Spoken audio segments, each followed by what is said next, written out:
16 सोमवार का व्रत दाम्पत्य जीवन की खुशहाली के लिए और मनपसंद जीवन साथी पाने के लिए किया जाता है। ऐसी मान्यता है कि 16 सोमवार के व्रत का आरंभ श्रावण मास से करें तो यह और भी फलदायी होता है। पौराणिक मान्यताओं में बताया गया है कि 16 सोमवार का व्रत रखने का आरंभ सबसे पहले मां पार्वती ने स्वयं किया था और उनकी कड़ी तपस्या और व्रत के शुभ प्रभाव की वजह से उन्हें भगवान शिव पति के रूप में प्राप्त हुए थे। आज हम आपको बताने जा रहे हैं इस व्रत को करने के फायदे और व्रत की विधि। 16 सोमवार के व्रत की पूजा सामग्री: शिवजी की मूर्ति, भांग, बेलपत्र, जल, धूप, दीप, गंगाजल, धतूरा, इत्र, सफेद चंदन, रोली, अष्टगंध, सफेद वस्त्र, नैवेद्य जिसे आधा सेर गेहूं के आटे को घी में भूनकर गुड़ मिलाकर बना लें। किसी भी पूजा या व्रत को आरंभ करने के लिए सर्वप्रथम संकल्प करना चाहिए। व्रत के पहले दिन संकल्प किया जाता है। उसके बाद आप नियमित पूजा और व्रत करें।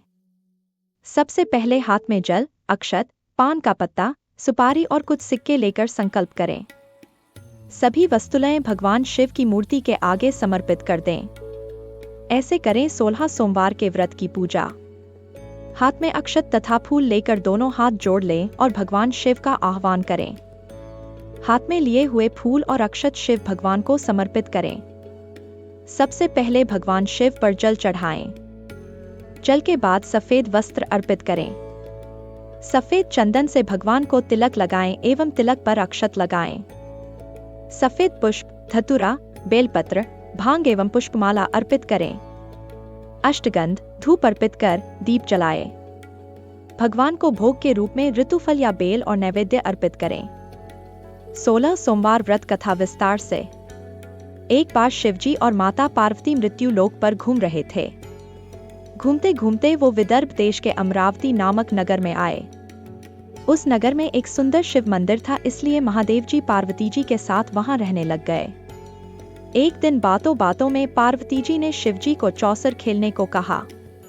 शिवजी राजी हो गए और चौसर खेलने लग गए।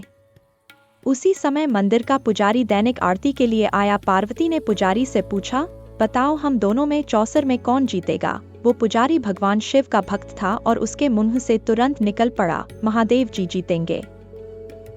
चौसर का खेल खत्म होने पर पार्वती जी जीत गई और शिवजी हार गए। पार्वती जी ने क्रोधित होकर उस पुजारी को शाप देना चाहा, तभी शिवजी ने उन्हें रोक दिया और कहा कि ये तो भाग्य का खेल है, उसकी कोई गलती नहीं है। फिर भी माता पार्वती ने उस कोढ़ी होने का शाप दे दिया और उसे कोढ़ हो गया। काफी समय तक वो कोढ़ से पीड़ित रहा। एक दिन एक अप्सरा उस मंदिर में शिवजी की आराधना के लिए आई और उसने उस पुजारी के कोढ़ को देखा। अप्सरा ने उस पुजारी को कोढ़ का कारण पूछा तो उसने सारी घटना उसे सुना दी। अप्सरा ने उस पुजारी को कहा, तुम्हें इस कोढ़ से मुक्ति पाने के लिए 16 सोमवार व्रत करना चाहिए। उस पुजारी ने व्रत करने की विधि पूछी। अप्सरा ने बताया, सोमवार के दिन नहा धोकर साफ कपड़े पहन लेना और आधा किलो आटे से पंजीरी बना देना। उस पंजीरी के 3 भाग करना। प्रदोष काल में भगवान शिव की आराधना करना। इस पंजीरी के 1/3 हिस्से को आरती में आने वाले लोगों को प्रसाद के रूप में देना। इस तरह 16 सोमवार तक यही विधि अपनाना। 17वें सोमवार को 1/4 गेहूं के आटे से चूरमा बना देना और शिवजी को अर्पित कर लोगों में बांट देना। इससे तुम्हारा कोढ़ दूर हो जाएगा। इस तरह 16 सोमवार व्रत करने से उसका कोढ़ दूर हो गया और वो खुशी खुशी रहने लगा। एक दिन शिवजी और पार्वती जी दोबारा उस मंदिर में लौटे और उस पुजारी को एकदम स्वस्थ देखा। पार्वती जी ने उस पुजारी से स्वास्थ्य लाभ होने का राज पूछा। उस पुजारी ने कहा उसने 16 सोमवार व्रत किए जिससे उसका कोढ़ दूर हो गया। पार्वती जी इस व्रत के बारे में सुनकर बहुत प्रसन्न हुई। उन्होंने भी ये व्रत किया और इससे उनका पुत्र वापस घर लौट आया और आज्ञाकारी बन गया। कार्तिकेय ने अपनी माता से उनके मानसिक परिवर्तन का कारण पूछा जिससे वो वापस घर लौट आए। पार्वती ने उन्हें इन सब के पीछे 16 सोमवार व्रत के बारे में बताया। कार्तिकेय यह सुनकर बहुत खुश हुए। कार्तिकेय ने अपने दूर गए ब्राह्मण मित्र से मिलने के लिए उस व्रत को किया और 16 सोमवार होने पर उनका मित्र उनसे मिलने विदेश से वापस लौट आया। उनके मित्र ने इस राज का कारण पूछा तो कार्तिकेय ने 16 सोमवार व्रत की महिमा बताई। यह सुनकर उस ब्राह्मण मित्र ने भी विवाह के लिए 16 सोमवार व्रत रखने के लिए विचार किया। एक दिन राजा अपनी पुत्री के विवाह की तैयारियां कर रहा था। कई राजकुमार राजा की पुत्री से विवाह करने के लिए आए। राजा ने एक शर्त रखी कि जिस भी व्यक्ति के गले में हथिनी वरमाला डालेगी उसके साथ ही उसकी पुत्री का विवाह होगा। वो ब्राह्मण भी वही था और भाग्य से उस हथिनी ने उस ब्राह्मण के गले में वरमाला डाल दी और शर्त के अनुसार राजा ने उस ब्राह्मण से अपनी पुत्री का विवाह करा दिया। एक दिन राजकुमारी ने ब्राह्मण से पूछा, आपने ऐसा क्या पुण्य किया जो हथिनी ने दूसरे सभी राजकुमारों को छोड़कर आपके गले में वरमाला डाली? उसने कहा, प्रिय, मैंने अपने मित्र कार्तिकेय के कहने पर 16 सोमवार व्रत किए थे, उसी के परिणाम स्वरूप तुम लक्ष्मी जैसी दुल्हन मुझे मिली।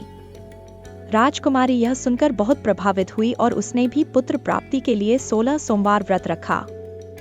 फलस्वरूप उसके एक सुंदर पुत्र का जन्म हुआ और जब पुत्र बड़ा हुआ तो पुत्र ने पूछा, माँ आपने ऐसा क्या किया जो आपको मेरे जैसा पुत्र मिला? उसने भी पुत्र को 16 सोमवार व्रत की महिमा बताई। यह सुनकर उसने भी राजपाट की इच्छा के लिए ये व्रत रखा। उसी समय एक राजा अपनी पुत्री के विवाह के लिए वर तलाश कर रहा था तो लोगों ने उस बालक को विवाह के लिए उचित बताया। राजा को इसकी सूचना मिलते ही उसने अपनी पुत्री का विवाह उस बालक के साथ कर दिया। कुछ सालों बाद जब राजा की मृत्यु हुई तो वो राजा बन गया क्योंकि उस राजा के कोई पुत्र नहीं था। राजपाट मिलने के बाद भी वो सोमवार व्रत करता रहा। एक दिन 17वें सोमवार व्रत पर उसकी पत्नी को भी पूजा के लिए शिव मंदिर आने को कहा, लेकिन उसने खुद आने के बजाय दासी को भेज दिया। ब्राह्मण पुत्र के पूजा खत्म होने के बाद आकाशवाणी हुई, तुम अपनी पत्नी को अपने महल से दूर रखो वरना तुम्हारा विनाश हो जाएगा। ब्राह्मण पुत्र ये सुनकर बहुत आश्चर्यचकित हुआ। महल वापस लौटने पर उसने अपने दरबारियों को भी ये बात बताई तो दरबारियों ने कहा कि जिसकी वजह से ही उसे राजपाट मिला है वो उसी को महल से बाहर निकालेगा। लेकिन उस ब्राह्मण पुत्र ने उसे महल से बाहर निकल दिया। वो राजकुमारी भूखी प्यासी एक अनजान नगर में आई। वहां पर एक बूढ़ी औरत धागा बेचने बाजार जा रही थी। जैसे ही उसने राजकुमारी को देखा तो उसने उसकी मदद करते हुए उसके साथ व्यापार में मदद करने को कहा। राजकुमारी ने भी एक टोकरी अपने सर पर रख ली। कुछ दूरी पर चलने के बाद एक तूफान आया और वो टोकरी उड़कर चली गई। अब वो बूढ़ी औरत रोने लग गई और उसने राजकुमारी को मनहूस मानते हुए चले जाने को कहा। उसके बाद वो एक तेली के घर पहुंची। उसके वहां पहुंचते ही सारे तेल के घड़े फूट गए और तेल बहने लग गया। उस तेली ने भी उसे मनहूस मानकर उसको वहां से भगा दिया। उसके बाद वो एक सुंदर तालाब के पास पहुंची और जैसे ही पानी पीने लगी उस पानी में कीड़े चलने लगे और सारा पानी धुंधला हो गया। अपने दुर्भाग्य को कोसते हुए उसने गंदा पानी पी लिया और पेड़ के नीचे सो गई। जैसे ही वो पेड़ के नीचे सोई उस पेड़ की सारी पत्तियां झड़ गईं। अब वो जिस पेड़ के पास जाती उसकी पत्तियां गिर जाती थीं। ऐसा देखकर वहां के लोग मंदिर के पुजारी के पास गए।